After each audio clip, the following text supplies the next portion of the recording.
दुश्मन देश पाकिस्तान में खौफ और दहशत का माहौल कायम है। नमस्कार, मैं हूं आपके साथ रुचिका राज। दोपहर विशेष के खास पेशकश ऑपरेशन सिंदूर में आपका स्वागत है। भारतीय सेना ने जम्मू और कश्मीर स्थित पहलगाम में हुए आतंकी हमले का बदला ले लिया है और भारतीय सेना ने पाकिस्तान के कब्जे वाले कश्मीर स्थित मुजफ्फराबाद में भारतीय सेना ने आतंकी ठिकानों पर स्ट्राइक की। भारत की ये जवाबी कार्रवाई पहलगाम हमले के 14 दिन के बाद की गई है और इसका नाम दिया गया है ऑपरेशन सिंदूर। ये नाम उन महिलाओं को समर्पित है जिनके पतियों की पहलगाम में 22 अप्रैल को आतंकियों ने हत्या कर दी थी और इसके बाद ऑपरेशन सिंदूर को भारतीय सेना ने अंजाम दिया है। कैसे, देखिए इस खास रिपोर्ट में दोपहर विशेष में। आतंकियों की बची खुची जमीन को भी मिट्टी में मिलाने का समय आ गया है।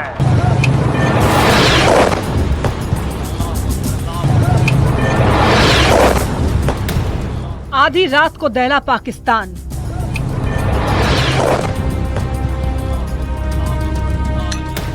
पाकिस्तान में घुसकर किया वार।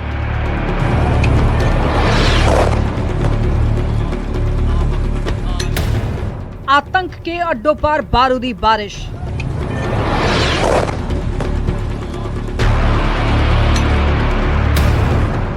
आतंकियों के 9 ठिकानों पर एयर स्ट्राइक।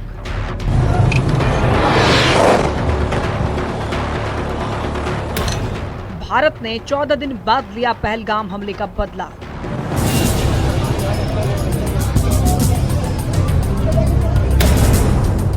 पाकिस्तान पीओके में भारत की एयर स्ट्राइक।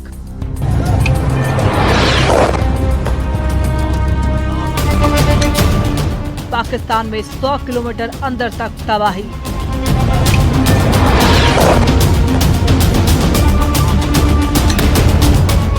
पाकिस्तान के मुरीद के कोटली में हवाई हमला।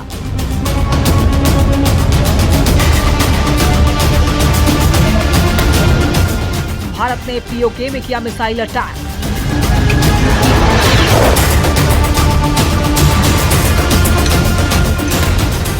लश्कर के 4 ठिकाने, जैश के 3 ठिकाने तबाह।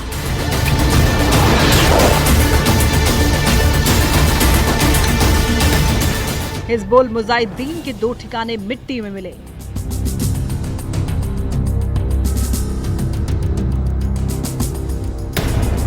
सेना बोली जय हिंद, ऑपरेशन सिंदूर।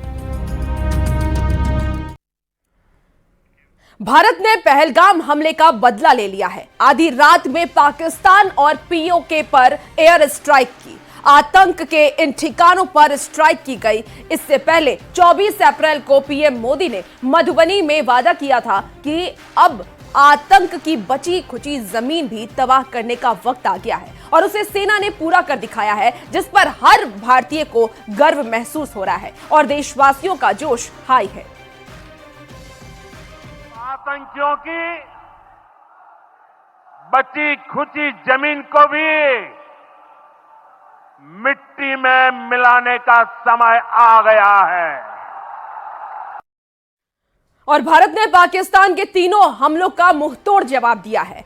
उरी हमले के 11 दिन बाद सेना ने सर्जिकल स्ट्राइक किया तो पुलवामा हमले के 12 दिन के बाद एयर स्ट्राइक किया गया। वहीं पहलगाम हमले के 14 दिन के बाद भारतीय सेना ने बदला पूरा किया है ऑपरेशन सिंदूर के तहत। और ये 3 तस्वीरें आपको दिखा रहे हैं। उरी अटैक की ये पहली तस्वीर आप देखिए जहां सर्जिकल स्ट्राइक किया गया 11 दिन के बाद। दूसरी तस्वीर आपको पुलवामा हमले की बता रहे हैं जिसमें 40 जवान शहीद हो गए थे और 12 दिन के बाद भी उस वक्त भी मोदी सरकार ने सेना को खुली छूट दी थी और उसके बाद एयर स्ट्राइक किया गया 12 दिन के बाद। और अब पहलगाम हमला जो 22 अप्रैल को हुआ जिसमें कई निर्दोष लोगों ने अपनी जान गंवा दी और उस हमले का भी बदला मोदी सरकार ने, सेना ने 14 दिन के बाद लिया है ड्रोन स्ट्राइक से।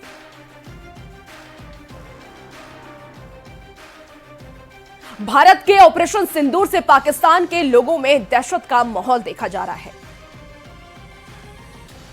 पाकिस्तानी और इंडिया ने जंग शुरू कर दी है। अभी मेरे बहावलपुर सिटी के अंदर मौलाना मसूद अजहर साहब के जो है मदरसा है उसके ऊपर 4 मिसाइल दागे गए हैं। 4 मिसाइलों के साथ हमला किया गया है मौलाना मसूद अजहर साहब के मदरसे के ऊपर। हम अपनी अफवाज पाकिस्तान के साथ खड़े हैं, लेकिन मेरा सवाल है कि हमारी एजेंसीज कहाँ सोई हुई थी, हमारी अफवाज पाकिस्तान कहाँ सोई हुई थी जब ये हमला हुआ। मुजफ्फराबाद की भी खबर आ रही है कि मुजफ्फराबाद वाली साइड पर भी ये अटैक हुआ है, लेकिन सबसे पहले मेरे बहावलपुर सिटी के अंदर अटैक हुआ है ब्लास्टिक मिसाइल के साथ। उन्होंने हमला किया है मौलाना मसूद अजहर साहब के मदरसे के ऊपर। 4 मिसाइल मारे गए हैं। अभी ये कहना कबल वक्त है कि गोया कितनी सच्चाई है इस खबर के अंदर, किस साइड से ये मिसाइल आए हैं, ये अभी कंफर्म होना बाकी है। लेकिन ये कंफर्म न्यूज़ है कि उनके मदरसे के ऊपर 4 मिसाइल मारे गए हैं। और अब बदले की टाइमलाइन को भी आप जान लीजिए। 1:20 पर पाकिस्तान पीओके में आतंकी ठिकानों पर हमला हुआ। 1:50 पर भारतीय सेना ने हमले की पुष्टि की। 3 बजे पाक ने LOC पर सीज फायर तोड़ा। 3:10 पर अमेरिकी राष्ट्रपति का हमले पर बयान सामने आया डोनाल्ड ट्रंप का। 3:15 पर NSA डोभाल की अमेरिकी विदेश मंत्री से बातचीत हुई।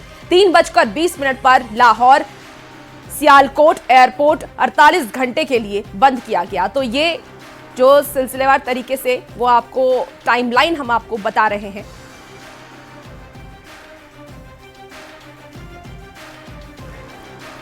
और अब आपको बताते हैं कि आखिर कैसे भारत ने एयर स्ट्राइक किया।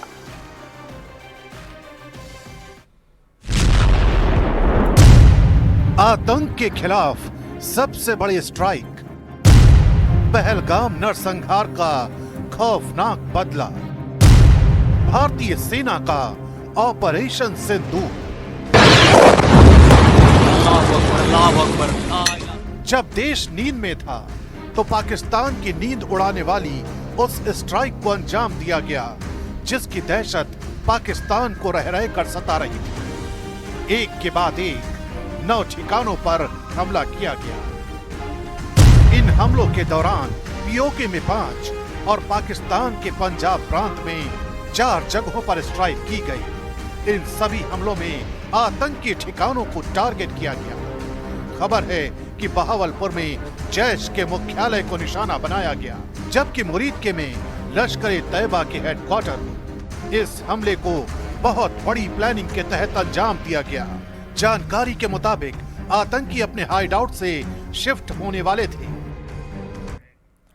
पीएम मोदी की निगरानी में ऑपरेशन सिंदूर को कैसे अंजाम दिया गया, ये आपको बताते हैं। पीएम मोदी की निगरानी में ऑपरेशन सिंदूर, जल थल और वायु सेना का ज्वाइंट ऑपरेशन। राफाल, सुखोई और ड्रोन से हुआ प्रहार। आतंक के खिलाफ भारत का सबसे भयानक वार। उनकी कल्पना से भी बड़ी सजा मिलेगी। पहलगाम हमले के बाद पीएम मोदी ने जो कुछ कहा ठीक वैसा ही हुआ, एकदम वैसा ही। भले ही पहलगाम हमले के 14 दिन बाद ऑपरेशन सिंदूर को अंजाम दिया गया, लेकिन बेहद सधी हुई रणनीति के साथ, क्योंकि जानकारी के मुताबिक रात के अंधेरे में हुई इस स्ट्राइक का हर टारगेट सेट था और हर टारगेट को पूरा किया गया। इस नक्शे को देखिए। बहावलपुर में जैश ए मोहम्मद का कैंप तबाह किया गया। मुरीदके में लश्कर तैयबा का, मुजफ्फराबाद और कोटली में आतंकियों के ट्रेनिंग कैंप को ध्वस्त किया गया। और अब इस स्ट्राइक का असर ये हुआ कि पूरे पाकिस्तान में हड़कंप मचा हुआ है। और भारत की इस एयर स्ट्राइक से पाकिस्तान में हड़कंप मचा हुआ है। क्यों, समझिए इस रिपोर्ट के जरिए। ये लड़ाई का अंत नहीं है, एक मकाम है। हर व्यक्ति को चुन चुन कर जवाब भी मिलेगा, जवाब भी मिलेगा। पाकिस्तान पर पहला प्रहार किया गया और उसके बाद जो आतंक के अड्डों की तबाही का सिलसिला शुरू हुआ, उसने दहशतगर्दों के लिए इस रात को कयामत की रात बना दिया। टारगेट पहले से सेट थे। पाक ऑक्यूपाइड कश्मीर में मुजफ्फराबाद, कोटली, गुलपुर और भीमबर को निशाने पर लिया गया। पाकिस्तान में सियालकोट, चक अमरू, मुरीदके और बहावलपुर को टारगेट किया गया। यानी देखते ही देखते 9 आतंकी ठिकानों को तबाह कर दिया गया। सबसे बड़ी बात यह है कि हमला 100% कामयाब रहा। यानी निशाना अचूक था। भारतीय सेना ने जहां जहां चाहा वहां वहां दहशत की दुकानों को उड़ा कर रख दिया। और अब आप जान लीजिए कि ऑपरेशन सिंदूर के लिए स्कैल्प मिसाइल को ही आखिर क्यों चुना गया और इसे राफेल से ही क्यों दागा गया। जो इसकी वजह बताई जा रही है वो ये कि गुप्त तरीके से प्रवेश यानी कि स्टेल्थ रडार पकड़ नहीं सके। अपने एरोडायनामिक और चपटे आकार की वजह से इसका रडार क्रॉस सेक्शन बहुत छोटा बनता है और इससे दुश्मन के रडार इसे पहचान नहीं पाते हैं। इसका बाहरी खोल भी खास मटेरियल से बना होता है जो रडार तिरंगों को अवशोषित करता है। इसका इंफ्रारेड सिग्नेचर भी बेहद कम होता है, यानी कि दुश्मन इंफ्रारेड की मदद से भी इसे ढूंढ नहीं पाते और इन खासियतों के चलते दुश्मन को तब तक पता नहीं चलता जब तक मिसाइल टारगेट के बहुत करीब ना पहुंच जाए।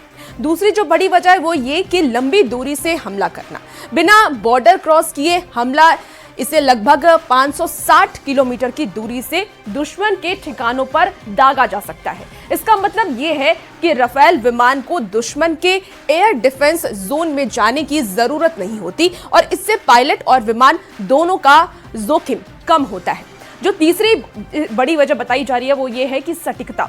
आतंकी ठिकानों पर ही गिरी लंबी रेंज के बावजूद ये बेहद सटीकता से अपने टारगेट को निशाना बनाता है। चौथी वजह है गहराई में हमला करने की जो क्षमता है वो इसकी ज्यादा है। तो देखिए, जमीन के नीचे भी गड्ढे तबाह किए और इसका वॉरहेड 2 चरण में टारगेट को नष्ट करता है। वॉरहेड का पहला हिस्सा लक्ष्य की बाहरी संरचना पर हमला करता है और इससे कंक्रीट या फिर स्टील की दीवार भी उसमें भी छेद हो जाता है। दूसरा हिस्सा अंदर मौजूद उपकरणों या फिर सिस्टमैटिक को भी नष्ट कर देता है और इस कारण ये जमीन के अंदर छिपे हुए टारगेट्स को भी निशाना बनाने के लिए बेहद कारगर माना जाता है और इसीलिए इसे चुना भी गया है। और अब आप ये भी जान लीजिए कि इसके नेविगेशन सिस्टम के कितने हिस्से हैं। देखिए, पहला जो हिस्सा है वो INS यानी कि इनिशियल नेविगेशन सिस्टम, ये शुरुआती उड़ान में रास्ता तय करता है। फिर जीपीएस उड़ान के दौरान टारगेट की लोकेशन को अपडेट करता है। इसके बाद है टेरेन प्रोफाइल मैचिंग, जमीन के नीचे से मिलान करके ऊंचाई और दिशा को एडजस्ट करता है। उसके बाद होता है ईओ का मतलब होता है इलेक्ट्रो ऑप्टिकल टर्मिनल गाइडेंस, आखिरी सेकंड में टारगेट की तस्वीर से मिलाकर सेंटीमीटर स्तर की सटीकता से टारगेट को हिट करता है और ये मिसाइल चलते हुए वाहन, बंकर और छोटे ठिकानों को भी बेहद सटीकता से उड़ा सकता है। अब ऑपरेशन सिंदूर में राफेल से दागी गई स्कैल्प मिसाइल कोड नेम और इसके साथ ही स्टॉर्म शैडो, जिसकी वजन है 300 किलो और आपको बता दें इसकी लंबाई की अगर हम बात कर लेते हैं तो 5.1 मीटर इसकी लंबाई होती है। Launching jet Rafale navigation GPS plus INS range होता है जो कि 560 होता है।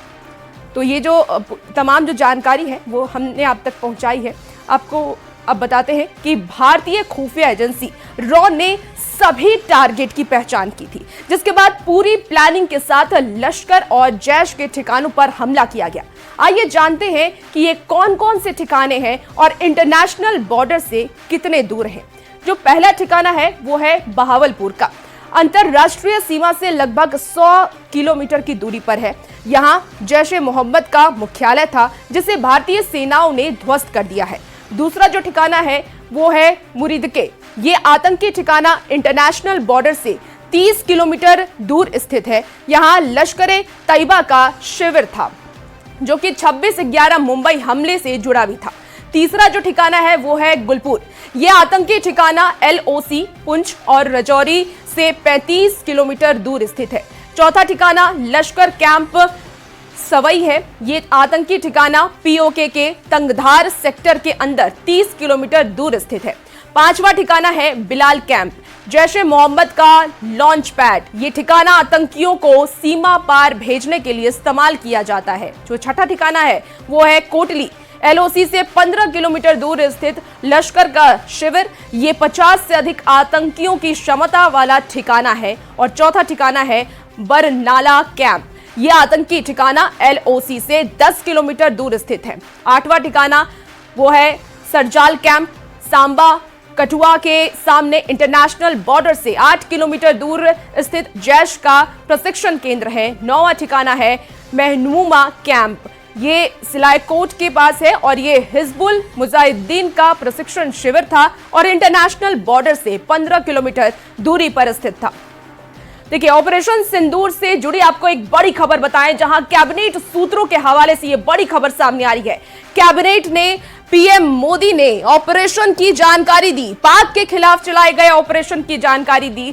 सेना ने तैयारी के अनुसार कार्रवाई की, बिना किसी गलती के ये कार्रवाई की गई है। प्रधानमंत्री नरेंद्र मोदी ने सेना की सराहना भी की है। आपको बड़ी खबर आप बता रहे हैं, जहां ऑपरेशन सिंदूर के बाद अब प्रधानमंत्री नरेंद्र मोदी ने भी सेना की सराहना की है। बता दें कि कैबिनेट सूत्रों के हवाले से यह बड़ी खबर आ रही है। कैबिनेट ने, पीएम ने ऑपरेशन की जानकारी दी और पाक के खिलाफ चलाए गए ऑपरेशन की जानकारी प्रधानमंत्री नरेंद्र मोदी की तरफ से दी गई। सेना ने तैयारी के अनुसार ये कार्रवाई की। प्रधानमंत्री नरेंद्र मोदी ने कहा है, बिना किसी गलती के ये कार्रवाई की गई है।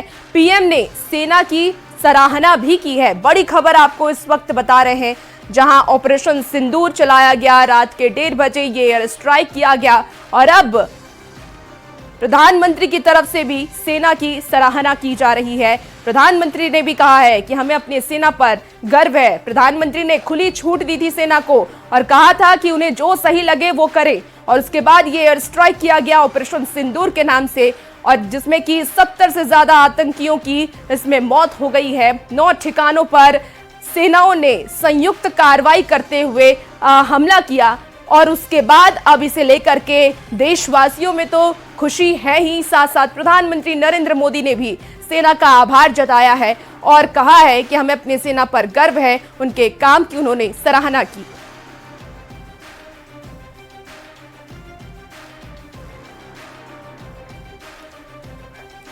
और अब आपको ऑपरेशन सिंदूर की 10 बड़ी बातें बताते हैं। देखिए, पहली जो बड़ी बात है वो ये कि एनएसए अजीत डोभाल ने ऑपरेशन को लीड किया। हमले में मिसाइल का इस्तेमाल नहीं हुआ। रॉ के इनपुट के बाद टारगेट तय किए गए। ऑपरेशन में एनटीआरओ का अहम रोल रहा। टारगेट की मॉनिटरिंग की गई। सिर्फ आतंकी ठिकानों पर हमले किए गए। आतंकी ठिकानों के हमले किए गए हैं, कोई नागरिक पर हमला नहीं किया गया है। और अंतिम फैसला देखिए अजीत डोभाल ने ही लिया। और क्या क्या जो इसके पीछे की इनसाइड स्टोरी रही है वो अब आपको हम ग्राफिक्स के माध्यम से भी दिखाते हैं।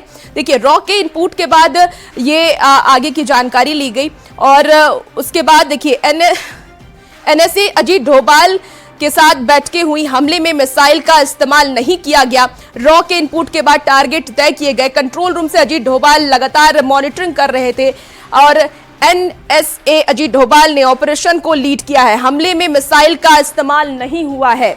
इसके साथ ही रॉ के इनपुट के बाद टारगेट तय किया गया। कंट्रोल रूम से लगातार अजीत डोभाल मॉनिटरिंग कर रहे थे। पूरी जिम्मेदारी उन्होंने अपने कंधों पर ले रखी थी। उसके बाद लगातार वो प्रधानमंत्री नरेंद्र मोदी से भी बातचीत कर रहे थे, गृह मंत्री अमित शाह से भी, रक्षा मंत्री राजनाथ से भी कनेक्ट कर रहे थे और तमाम जो एक एक अपडेट है वो उन्हें बता रहे थे। तो देखिए, इनसाइड स्टोरी हम आपको एक एक करके बता रहे ग्राफिक्स के माध्यम से कि हमले में मिसाइल का इस्तेमाल नहीं किया गया है। रॉ के इनपुट के बाद टारगेट तय किया गया। कंट्रोल रूम से अजीत डोभाल लगातार मॉनिटरिंग कर रहे थे और इस तरीके से ऑपरेशन सिंदूर को एक सफल तरीके से किया गया है। देखिए, अब जो आगे की खबर है, जिस तरीके से ये पूरा एक प्लानिंग प्लॉटिंग किया गया, स्ट्रैटेजी के तहत हमला किया गया, वैसे में भारत ने पहलगाम में हुए आतंकी हमले का बदला ले लिया है।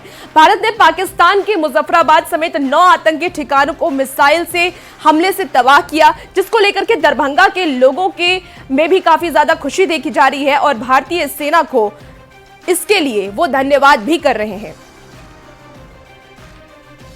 महसूस कर रहा है कि भारत की नीति रही है और भारत की यह पॉलिसी रही है, हमेशा से वसुधैव कुटुंबकम का भाव रहा है। लेकिन अगर भारत के साथ अगर कोई ज्यादती किया है तो भारत हमेशा उसका मुंह तोड़ जवाब दिया है।